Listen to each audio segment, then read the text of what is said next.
Bonjour, ravi de vous retrouver pour ce nouveau journal. Nous sommes le vendredi 31 juillet. Voici les titres. La Vendée manque de structures de vacances adaptées pour les personnes handicapées. C'est l'appel lancé par l'Association départementale des paralysés de France. Il existe une cinquantaine d'hébergements labellisés tourisme et handicap. Nous irons dans une résidence située à Olonne-sur-Mer. Les Allemands représentent 10% des touristes étrangers qui séjournent dans notre département. Et pour faciliter les échanges et les rassurer, cette année, un policier venu d'Outre-Rhin patrouille aux côtés de la gendarmerie de Saint-Jean-de-Mont. Enfin, difficile de repartir de vacances sans avoir goûté à une spécialité locale.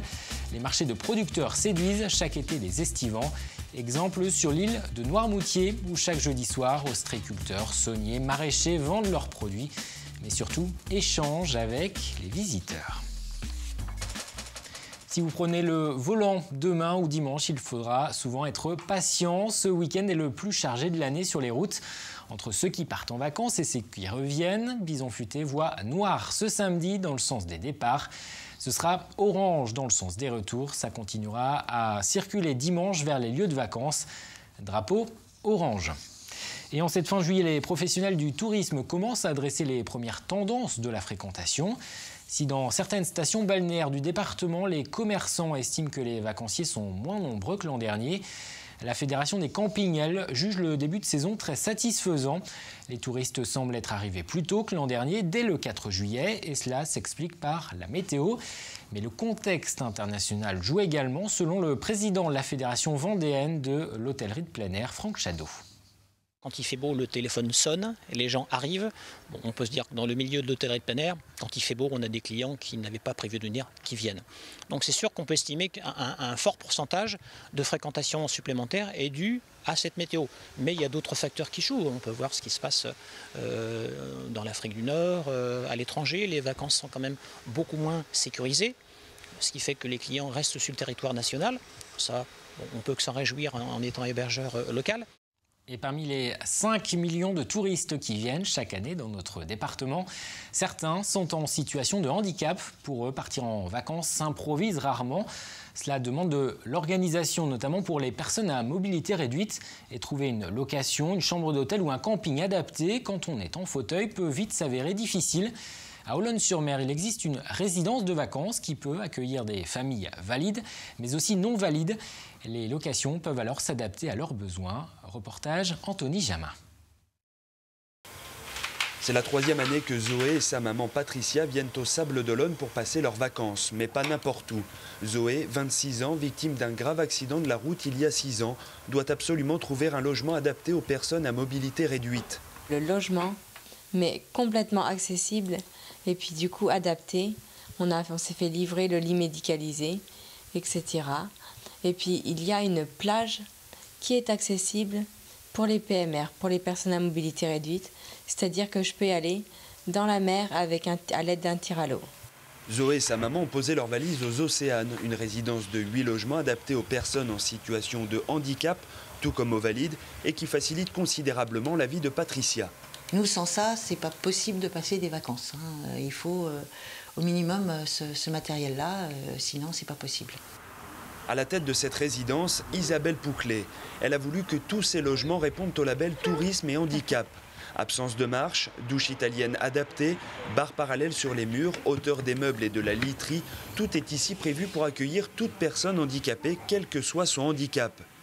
Isabelle va même plus loin, notamment quand elle doit substituer un lit ordinaire pour un lit médicalisé, comme dans le cas de Zoé. J'ai mis en place des partenariats avec les services infirmiers, les soins infirmiers, les entreprises qui peuvent apporter tel ou tel matériel. Tout est compliqué et tout devient simple quand on connaît bien le métier et quand on connaît bien leurs attentes. Voilà, comme ça on peut s'attabler. Laurent a lui aussi été victime d'un accident au début des années 90. Chez lui, à Villeneuve-d'Ascq, le logement n'est pas autant adapté. Ici, il se sent totalement autonome. L'évier, par exemple, l'évier ici est mieux qu'à mon domicile, où je dois faire la vaisselle sur le côté parce que je ne peux pas, comme ici, entrer mes jambes et le fauteuil sous le lavabo. Ça fait 3 jours que je suis là, je ne me souviens pas d'avoir demandé un coup de main spécial. Si, peut-être pour attraper la savonnette sous la douche, c'est possible, ça que j'ai demandé de l'aide.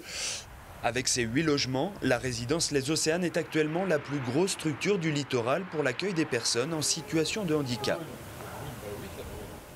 Et en Vendée, une centaine de sites labellisés tourisme et handicap, dont la moitié d'hébergement. Mais pour l'un des premiers départements touristiques français en termes de places d'accueil, c'est insuffisant, estime l'Association des paralysés de France. Pour le président de l'APF en Vendée, les travaux d'aménagement des bâtiments ne vont pas assez vite. Et les assouplissements de la loi de 2005 qui visait à rendre accessibles tous les lieux publics ne vont pas dans le bon sens. Il faut savoir qu'il y a quelques jours, le gouvernement a validé la fameuse ordonnance de la honte. C'est-à-dire que à la fois l'Assemblée nationale et le Sénat, le même jour, ont adopté l'ordonnance telle qu'elle était envisagée. Donc c'est proprement scandaleux puisque on nous avait annoncé 3 ans. Le préfet de Vendée avait lui-même dit qu'il serait extrêmement vigilant et que ce délai devait être le dernier, mais on nous rajoute 9 années supplémentaires sur le transport, par exemple. C'est un scandale. Week-end de grande marée, des coefficients de 105 et de 106 sont prévus à partir de samedi et jusqu'à lundi. Des milliers de personnes sont attendues sur le littoral. Attention, certaines zones sont interdites à la pêche de loisirs pour protéger la ressource ou en raison de la présence de bactéries ou de virus dans l'eau. En Vendée, cela concerne Fort-Larron sur l'île de Noirmoutier et les secteurs de l'Horloge et de Tanchette au Sables-d'Olonne. Un vol ou une agression peut vite gâcher les vacances, encore plus quand on est à l'étranger. Alors pour venir en aide aux touristes allemands cet été, un officier de la police de Basse-Saxe patrouille aux côtés des gendarmes de Saint-Jean-de-Mont. Une présence qui permet de rassurer les vacanciers venus d'outre-Rhin, nombreux à passer leurs vacances en Vendée. Julie Durand. Albrecht et Maria sont allemands. Au début de leurs vacances, il y a une semaine, ils se sont fait voler le vélo de leur fille sur la plage. À leur grande surprise à la gendarmerie, c'est Burkhard, un policier allemand, qui s'est occupé d'eux. Dans ce camping, un tiers des clients vient d'outre-Rhin et sa présence est très appréciée. Oui, bien évidemment, je suis un peu étonnée. On ne voit pas tous les jours un policier allemand en France, mais je trouve ça très bien qu'il y ait ce genre d'échange. Burkhard Sprunk est commissaire à Otterndorf dans le nord de l'Allemagne. Il participe à un échange européen entre la gendarmerie française et la police allemande, une aide précieuse pour ses collègues.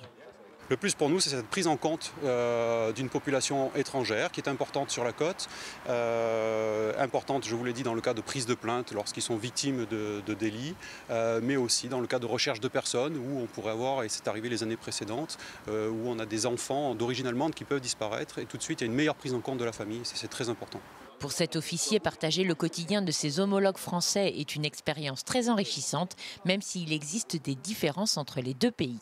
La gendarmerie militaire et la police allemande est civile, uniformée mais civile. Et en France, j'ai vu ce que les gendarmes sont plus présents que la police en Allemagne.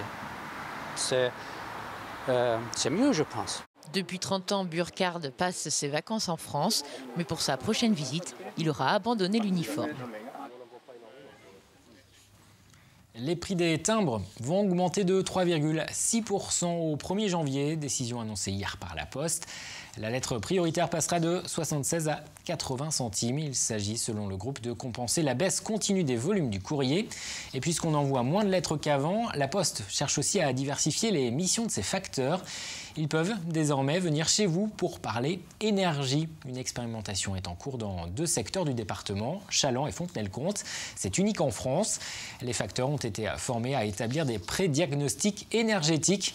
Gratuitement, ils pourront visiter les logements et indiquer comment mieux les isoler pour réduire les factures. La Poste et le Conseil départemental espèrent toucher 7500 foyers d'ici le mois de mars. Ce que l'on souhaite, c'est que notre facteur devienne un prestataire de service à l'avenir plutôt qu'un simple distributeur de courrier ou de colis, mais qu'il apporte aussi, de par la confiance qu'il a avec les usagers, les clients, les Français en général, qu'il sache aussi, de par sa proximité, proposer de nouvelles prestations que nous sommes en train de construire au fur et à mesure avec nos clients, nos collectivités locales, nos différents partenaires.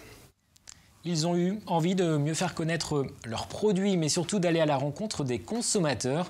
Une dizaine de producteurs du nord-ouest du département a lancé un marché paysan sur l'île de Noirmoutier tous les jeudis soirs jusqu'à la mi-septembre. Ils proposent de venir découvrir leurs confitures, leurs viandes ou leurs légumes, l'occasion d'échanger et d'expliquer leur travail.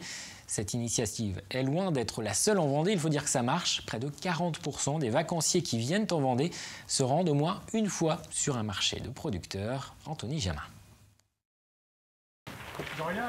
Dans moins d'une demi-heure, les premiers clients seront là. Céline met beaucoup de soin dans la disposition de ses conserves maison. Si l'étal est bien conçu, les personnes s'approcheront et puis automatiquement achèteront nos produits.